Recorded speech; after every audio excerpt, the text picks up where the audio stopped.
Hello students, इस video में हम यूनिट सॉल्यूशन का एनसीईआरटी न्यूमेरिकल सॉल्व करेंगे। स्टेटमेंट देखो क्या है।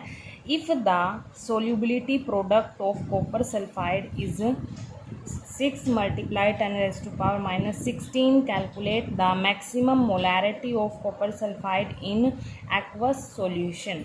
देखो यहाँ पर हमारे पास सोल्यूबिलिटी प्रोडक्ट दे रखा है कॉपर सल्फाइड का 6 multiply 10⁻⁻16। ठीक है, तो हमने कैलकुलेट क्या करना है, यहाँ पर मैक्सिमम मोलैरिटी कैलकुलेट करनी है कॉपर सल्फाइड की इन एक्वस सॉल्यूशन में। ठीक है, तो ये कॉपर सल्फाइड है, ये क्या है, सोल्यूट है, और जो ये एक्वस मतलब जो वाटर होगा यहाँ पर वो क्या होगा, सोलवेंट होगा। ठीक है, अब देखो यहाँ पर एक तरह से सोल्यूबिलिटी होता क्या है, सोल्यूबिलिटी क्या होता है कि कोई भी सोल्यूट सोलवेंट में कितना मैक्सिमम अमाउंट में डिज़ोल्व होता है वो उसकी सोल्यूबिलिटी होती है।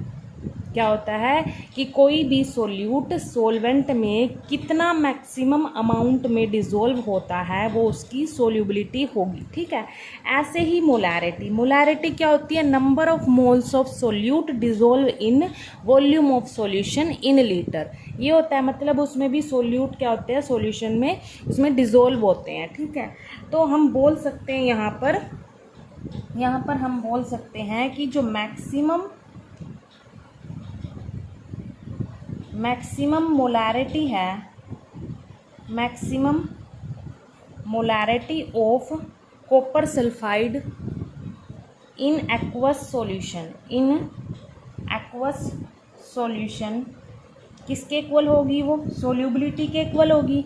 जो मोलैरिटी है यहाँ पर वो किसके इक्वल होगी, सोल्यूबिलिटी के इक्वल होगी, क्योंकि दोनों एक ही चीज़ हैं, सोल्यूबिलिटी के इक्वल होगी यहाँ पर। तो हम लिख सकते हैं यहाँ पर ये किसके इक्वल है, सोल्यूबिलिटी ऑफ कॉपर सल्फाइड इन मोल पर लीटर। ठीक है, अभी बात करी ना हमने, सोल्यूबिलिटी क्या होती है कि कोई भी सोल्यूट सोलवेंट में कितना मैक्सिमम अमाउंट में डिज़ोल्व होता है वो उसकी सोल्यूबिलिटी होती है।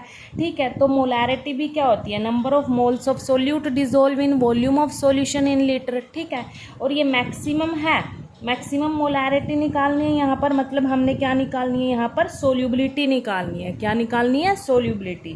तो यहाँ पर मैंने लिख दिया है कि maximum molarity of copper sulphide in aqueous solution वो किसके इक्वल होगी, solubility of copper sulphide in moles per litre. ठीक है, और यहाँ पर हमारे पास गिवन क्या है, कॉपर सल्फाइड का सोल्यूबिलिटी प्रोडक्ट यहाँ पर गिवन है, मतलब जो सोल्यूबिलिटी कांस्टेंट है वो गिवन है। यहाँ पर हम बोल सकते हैं, यहाँ पर इसको जो सोल्यूबिलिटी प्रोडक्ट कांस्टेंट होता है उसको हम KSP से डिनोट करते हैं। ठीक है, ये क्या है, कांस्टेंट है, सोल्यूबिलिटी प्रोडक्ट कांस्टेंट है। यहाँ पर S क्या है, सोल्यूबिलिटी, P क्या है, प्रोडक्ट। ठीक है, और वो कितना गिवन है हमारे पास, लिख लेते हैं 6 multiply 10⁻⁻16। ठीक है, अब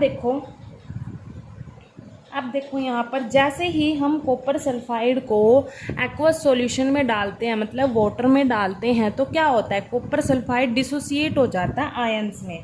ठीक है, देखो यहाँ पर जैसे ही हम क्या करते हैं, कॉपर सल्फाइड को एक्वस सॉल्यूशन में डालते हैं तो ये डिसोसिएट हो जाता है। किस में डिसोसिएट होता है, कॉपर 2 पॉजिटिव में प्लस सल्फर 2 नेगेटिव में। ठीक है, ये डिसोसिएट होता है। अब देखो यहाँ पर इसका भी 1 मोल है, इसका भी 1 मोल है। मान लो हम सोल्यूबिलिटी को S से डिनोट करेंगे, किससे डिनोट करेंगे, S से। ठीक है, तो अगर इसकी सोल्यूबिलिटी S है यहाँ पर, ठीक है, क्योंकि यहाँ पर भी 1 मोल है तो इसकी सोल्यूबिलिटी भी क्या होगी, सेम होगी यहाँ पर। ठीक है, अब देखो यहाँ पर जो हमारे पास सोल्यूबिलिटी प्रोडक्ट कांस्टेंट होता है, ठीक है, यहाँ पर कांस्टेंट होता है, उसका फॉर्मूला क्या होता है, यहाँ पर सोल्यूबिलिटी प्रोडक्ट कांस्टेंट का क्या होता है फॉर्मूला, हमारे पास जो ये कंसंट्रेशन होती है ना आयंस की, इनके प्रोडक्ट के इक्वल होता है वो। ठीक है, तो यहाँ पर सोल्यूबिलिटी प्रोडक्ट कांस्टेंट का फॉर्मूला क्या होगा, जो हमारे पास ये कैटायन और एनायंस हैं इनकी कंसंट्रेशन का प्रोडक्ट होगा।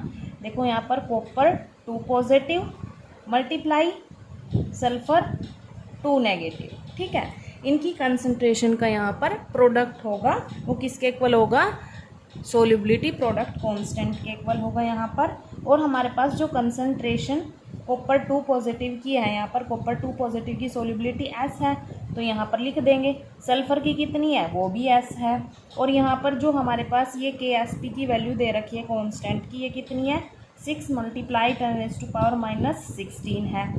ठीक है, यहाँ पर इसको सोल्व करते हैं, ये किसके इक्वल आएगा, ये S स्क्वायर के इक्वल आ जाएगा। यहाँ पर से हमने स्क्वायर हटाया तो यहाँ पर अंडर रूट आ जाता है। 6 × 10⁻⁻16 इक्वल्स टू S। S क्या है, यहाँ पर सोल्यूबिलिटी है।